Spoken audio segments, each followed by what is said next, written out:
Hello नमस्कार जय हिंद वंदे मातरम। तो साथियों, जैसा कि आप वन लाइनर क्वेश्चन को सीरीज को स्टार्ट किए हैं, तो आइए इस सीरीज को आगे बढ़ाते हुए हम लोग जो है आज के इस वीडियो में हम देखेंगे। तो स्टार्ट करते हैं। तो 2.5 दिन का झोपड़ा, जैसा 2.5 दिन का झोपड़ा कहाँ स्थित है? अजमेर में स्थित है। कहाँ पर स्थित है? अजमेर में स्थित है।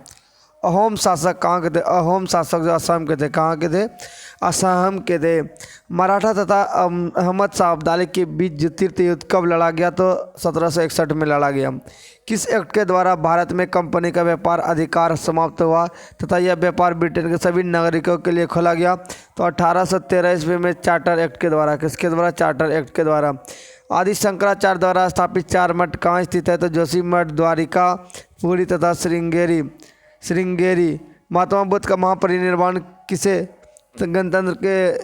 गणतंत्र में हुआ? तो मल्लों के। ऋग्वेद के किन मंडलों में वंश मंडल के नाम से भी जाना जाता है? तो द्वितीय के सप्तम मंडल में। द्वितीय से सप्तम मंडल को वह स्थान जहाँ महावीर ने पूर्ण आध्यात्मिक ज्ञान मतलब केवल ज्ञान प्राप्त किया था, जिरम्भिक ग्राम में। कहाँ? जिरम्भिक ग्राम में किया था। फिर कृषक वर्ग की कोई भी महिला बिना आभूषणों के नहीं देखी जा सकती, यह कथन किसकी है? तो बर्नी की है। फारसी राजदूत अब्दुल रज्जाक किसके शासनकाल में विजयनगर साम्राज्य में आया था? तो देवराज द्वितीय के शासनकाल में आया था। सूरत में फैक्ट्री के निर्माण में कैप्टन विलियम हॉकिंस ने किस वर्ष अनुमति हेतु मुगल दरबार में प्रयास किया था? तो 1608 में। कब? 1608 में किया था। मोहम्मद बिन तुगलक के प्रशासन में दीवाने कोई किस प्रकार का विभाग था? तो कृषि का विभाग था।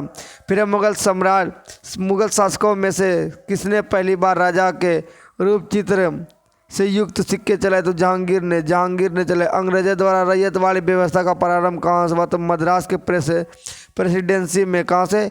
तो मद्रास के प्रेसिडेंसी में हुआ था। प्राचीन सिक्कों पर बीना बजाते हुए दिखाया गया हिंदू शासक कौन था? तो समुद्रगुप्त था, जो कि जो क्या था?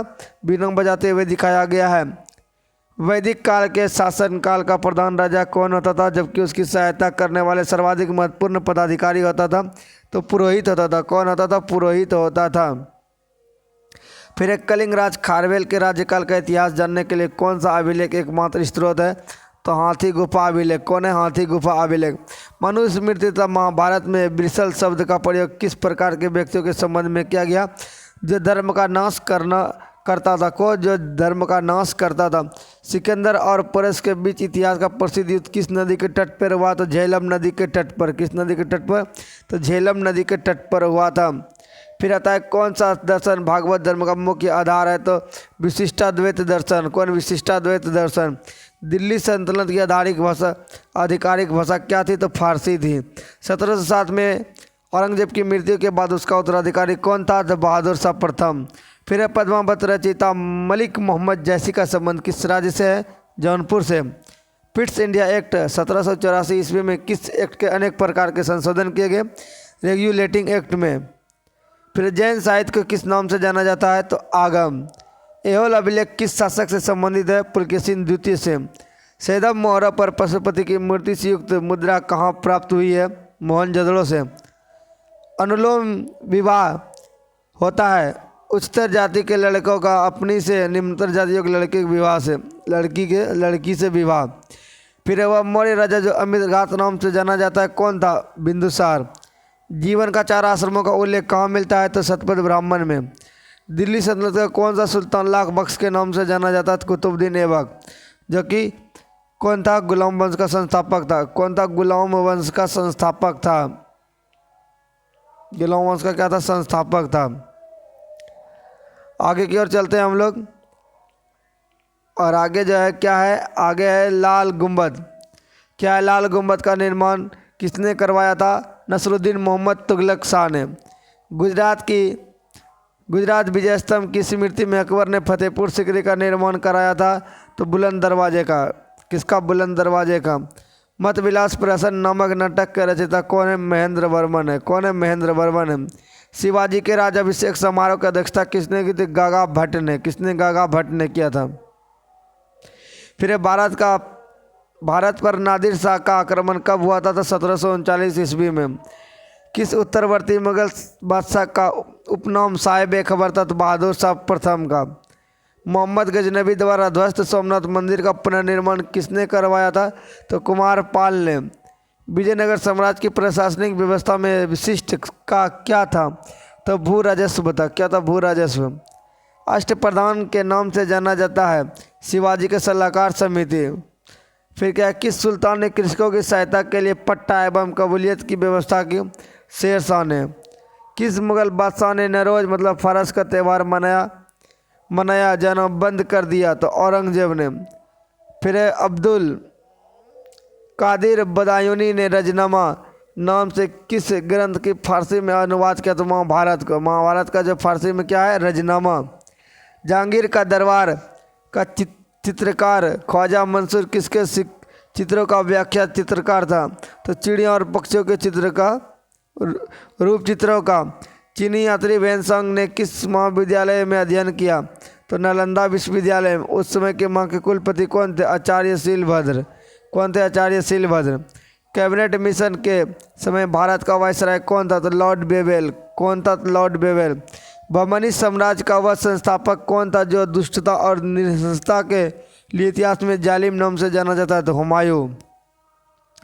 पृथ्वीराज चौहान के विरुद्ध मोहम्मद गौरी की सहायता करने के कारण किस शासक ने देशद्रोही की संज्ञा दी जाती है? तो कन्नौज का जो जयचंद था उसी को। मराठा राज्य में स्वतंत्र शासक के रूप में 1764 में शिवाजी का विधिवत राज्याभिषेक कहाँ हुआ? तो रायगढ़ का दुर्ग। मेगासरीज ने इंडिका से किस शासक और उसके दरबार बारे में शासन प्रबंध तथा उसके समय की सामाजिक अवस्थाओं का संबंध महत्वपूर्ण जानकारी मिलती है? तो चंद्रगुप्त मौर्य। कौन? चंद्रगुप्त मौर्य के विषय में। एक मकुटधारी राजा को सदा धर्म की दृष्टि से रहकर शासन करना चाहिए, कथन किसका? तो कृष्णदेव राय का है। दिल्ली अभी दूर है, यह चेतावनी किस सुल्तान ने दी थी? तो गयासुद्दीन तुगलक ने। कौन? तो गयासुद्दीन तुगलक ने। तौलकप्पियम किस युग की महान कृति है? तो संगम युग की। रुक्मिणीदेवी स्तंभ बुद्ध के स्थल में किसका सूचक है? तो बुद्ध के जन्म का। भारतीय दर्शन में शून्यवाद का प्रणेता कौन है? तो नागार्जुन।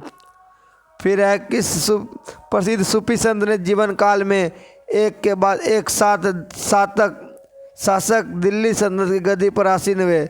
तो नियामुद्दीन औलिया के जीवन काल में। नादिर शाह ने किसके शासनकाल के दौरान दिल्ली पर आक्रमण किया था? तो मोहम्मद शाह के शासन के दौरान। चंगेज खां के अधीन मुगलों ने किसके शासनकाल में भारत पर आक्रमण किया? तो इल्तुतमिश के शासनकाल में। फिर एलिफेंटा में चट्टान काटकर बनाए गए प्रसिद्ध मंदिर किस राजवंश के शासकों से संबंधित है? तो राष्ट्रकूट वंश के शासकों से संबंधित है। मौर्य वंश के बाद अगला कौन सा राजवंश सत्ता में आया? तो शुंभ वंश आया। कौन आया? शुंभ वंश आया। आज के वीडियो में बस इतना ही। मिलेंगे नेक्स्ट वीडियो में, तब तक के लिए जय हिंद, जय भारत, वंदे मातरम।